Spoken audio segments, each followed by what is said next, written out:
մի փոքր մենք կուզեինք խոսել այսօր բա իրականության մասին, քանի որ դատախազության դիմաց այսօր հավաքվել են կրկին 18-ամյա Դավիթի գործով, ինչ եք կարծում, հնարավորություն կա, որ այս սաղմուկից հետո կամ դատախազության դիմելուց հետո որևէ արդյունք կլինի։ Նույն տնային կալանքի պայմաններում։ Շնորհակալ եմ նախ որ այստեղ եք գտնվում, շատ կարևոր փաստ կա այստեղ, եթե սա լինի շարունակական։ Մենք նախադեպ ունեցել ենք Լիդիա Մանթաշյանի հետ կապված,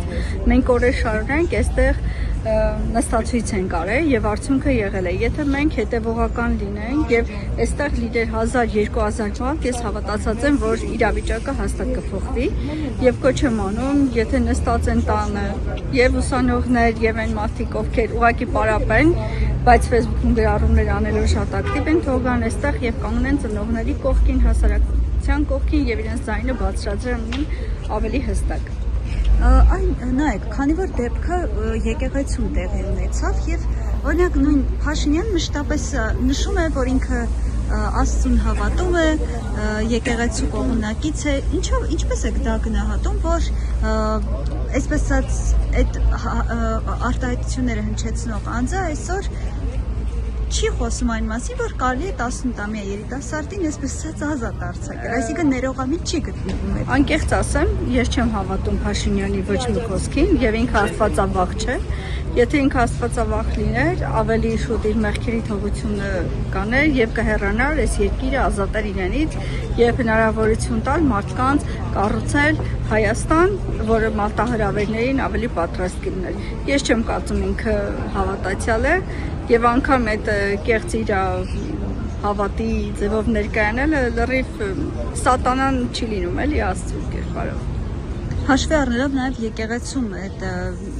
թեկուզ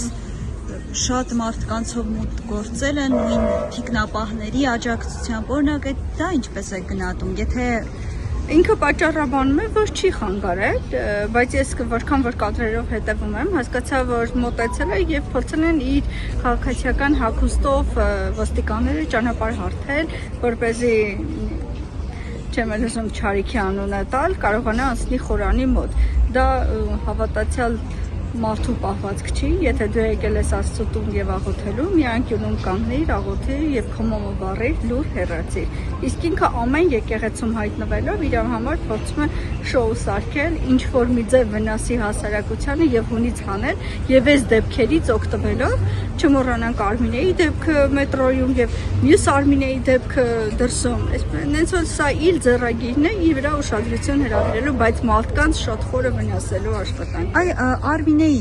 մասով հետաքրքիր է նաեւ ձեր կարծիքը, ինչ եք կարծում, ինչը ստիպեց Փաշինյանին ներողություն խնդրել Արմինեից եւ նույնիսկ հրավիրեց նույն տեղը մետրոյում հանդիպելու, միգուցե նրա հայրիկի հերոս լինելու փաստը, թե ուղղակի հանրային ճնշումը։ Գիտեք, Նիկոլը շատ լավ դերասան է։ Իր մոտ իսկ իրավիճակի կողմնորոշում կա։ Եվ այս պարագայում ընդհանրապես չի ասում, որ Արմինեի հայրը պատերազմի մասնակից է, Արցախն է ազատագրել, այնպես որ դա ուղղակի դերասանական խաղի մի մասն է, որտեղ ինքը կարծում եմ փորձում է շահած դուրս գալ եւ ցույց տալ, գիտեք, ես հասարակության առջև ներողություն խնդրեցի, բայց չմտածել, որ մետրոյում իր երեխայի կողքին այդպես վարվելով անծանոթ մի կնոջ հետ ընդհանրապես արդար չէր։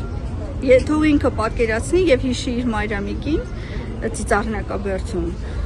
Այնպես որ ես ողջունում եմ, որ Արմինեն կարողացել է գտնել ինքնատիրապետումը եւ իրավիճակից շատ ճիշտ դուրս գալ։ Մի հարց էր, քանի որ նա մշտապես խոսում է, որ Արցախը պետք է մոռանալ, այսպես ասած նույնիսկ Արցախայրին է կոչանում, որ պետք է հարմարվեք, որ այլևս Արցախը չկա, բայց